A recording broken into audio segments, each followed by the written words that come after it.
खै यो खोकले त छोडेन त। सामान्य चिसो होला भन्ठानेको जनजन च्याप्दै पो छ त। शरीरमा तागतै छैन, साँझ बक्सदा हल्का ज्वरो आउँछ। रातभरि पसिनाले लुगा निथ्रुक्कै हुन्छ।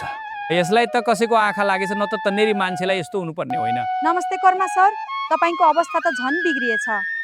2 हप्ताभन्दा बढी खोकी लाग्नु सामान्य होइन। यो टिबीको लक्षण हुनसक्छ। धामी झाँक्री गरेर समय बर्बाद नगर्नुस्, तुरुन्तै सहर गएर खकार जाँच गराउनुस्। डाक्टर साहब, मलाई साँच्चै क्षयरोग लागेकै हो त। अब म कहिले निको हुन र? चिन्ता नगर्नुस् कारमा, यो रोग निको हुन्छ। नातिनुस्, 6 महिना लगातार औषधि खाए यो पूर्ण निको हुन्छ। सन्चो भयो भन्दैमा बिचैमा औषधि नछोड्नु होला। यो त सर्ने रोग हो, कर्मले गाउँबाट निकाल्नु पर्छ। होइन, यो लुकाउने रोग होइन, उपचार गरे निको हुन्छ। हेर्नुस् त, नियमित औषधि खाएपछि म फेरि पहिलेकै जस्तो स्वस्थ भएँ। टिबी पाप होइन, एउटा कीटाणु मात्रै हो।